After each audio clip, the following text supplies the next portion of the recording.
Once again, Baldur's Gate 3 gets itself into a little bit of drama. This one is not that serious, but it is very interesting, and it is in a subject that I'm very passionate about, which is Independent Game of the Year. As the Game Awards tweeted out, asking people what they thought would be the nominees for Best Independent Game.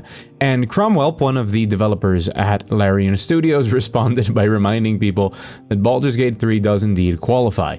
And if you are unsure about that as a self-proclaimed expert, I can point you to this video over here where I explain how it is an independent game and how that is crucial to how good it is. This conversation, however, opens up a can of worms that open up several more cans of worms, but I really want to talk about it. There are two fundamental problems with this concept of Best Independent Game Award and what qualifies for it. Because if we're going to give the award to the best game that technically qualifies, it's Baldur's Gate 3. Because even though 2023 has been one of the best years in gaming ever, Baldur's Gate 3 still stands a cut above, and will probably not only win Game of the Year, but obviously, if it were nominated in Best Independent Game, it would win as well. This is kind of like when the Oscars nominate a foreign film for Best Film, but not for Best Foreign Film. That sort of stuff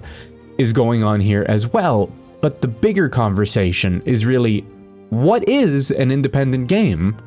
And what is the purpose of this award? Because the Game Awards is not exempt from doing that same Oscar type of thing in the past, when they gave Hazelight, which, as much as it is published by EA, is an independent studio, Game of the Year, despite it being a fairly small, around 55 to 60 person studio. It also gave Kenna Bridge of Spirits Best Independent Game that year, which, you know, if we're gonna compare it to It Takes Two, yeah, not gonna work out. No offense to Kenna, maybe a little bit of an offense to Kenna. The point here is that it doesn't go both ways. An indie game can be Game of the Year overall, but a Game of the Year overall can't also win Best Independent Game. That makes me assume that the intention of the Best Independent Game Award is to highlight or give exposure to smaller games.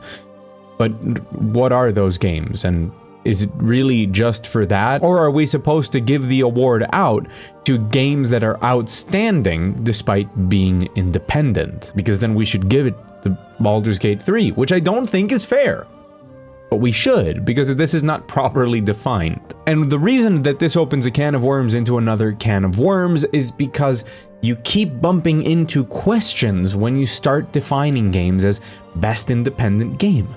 Dave the Diver is one of the best games of the year and definitely one of the best independent games, but it's also published by Nexon, which is a massive machine that definitely helped them with localization and probably a ton of other stuff, especially in the Asian market. Does that mean Dave the Diver is no longer independent? And this conversation doesn't just apply to the Game Awards. There are tons of award ceremonies, and we probably will have more over time, that have categories just like this one that are all equally badly defined. Some people have proposed things like changing the name to Best Bite-Sized Game or something like that, which doesn't make a lot of sense considering that a lot of the AAA offerings that are in the Game of the Year category are shorter than these games. And then we have even larger exceptions, things like Hades that won Best Independent Game in 2020. And you can fit, and this is true, 3 Spider-Man 2 playthroughs in one Hades playthrough.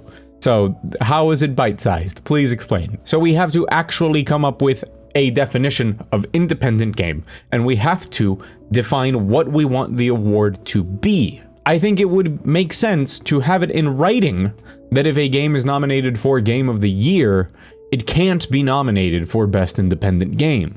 Because as far as I could tell, scouring the Game Awards website and the frequently asked questions, there is no mention of this. I think it's fair to give independent games a spotlight, especially because some of the best games this year are independent. Cat? Do you want to be on camera? You can't be on camera. I apologize for the interruption by my cat. You see, he's too beautiful, and if I put him on the internet, I'm afraid he's going to suffer stalking. So I can't let that happen. And this conversation is important not only because of Baldur's Gate 3 and Dave the Diver, it's especially important in a year that is filled with absolutely fantastic games that should all probably be considered for Game of the Year and not just Best Independent Game. We're talking about games like Dredge and Goodbye Volcano High and Hollow Cure, Save the Fans, which is free on top of that. How do we even calculate that? We have things like Laika, Age Through Blood, Crab Champions. Chance of Sinar is highly considered among the critics to be one of the best games of the year. And I could keep going. There's just a ton of really good games.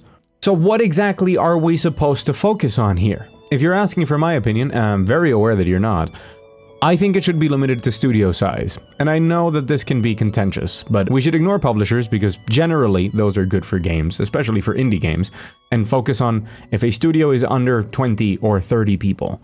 Because if we don't, a lot of this conversation is going to get tougher and tougher as years go on and studios get bigger. When does Supergiant stop being an indie developer that makes games like Bastion and Hades and suddenly become another Larian, which is technically independent, but they're too big for the independent award? On top of that, we have the argument of price. Some people have been saying that you can't say that Baldur's Gate 3 is an independent game because it costs $60, which is crazy to me. Does that mean this award isn't the best game made by an independent studio and instead the best game at a budget price? Because what does that mean, and how do we compare that with the rest of the industry? Because a lot of the games in this category, especially if you name it that way, definitely put to shame other games in other categories. This all happens because the game space is one where independent talent continues to excel and to be better in many ways than larger AAA games. And don't get me wrong, I love AAA games. I love the feeling of a big budget production where everything is shiny and pushes my graphics card to the limit. But let's be honest, a lot of the best gaming experiences that we've had in the last 5 years have all come from very small studios. If we start to factor in all of these things, what happens with a game like Jusant, which is coming out from Don't Nod, the makers of Life is Strange? The game looks phenomenal, and it's $25, so it's a budget game. And Don't Nod is an independent studio. However, they have 330 employees, which means that they have a ton more resources available to them, even if not all 330 of them are working on Jusant, that allows Jusant to have, a little bit of an extra help. Is that something we can consider for best independent game? Or is that not eligible because it's too big but also too small? I know this is a very little specific problem in the niche world of video games that I live in, but I care about it because on one hand, I do think that having that space to showcase amazing indie games and to reward them is important.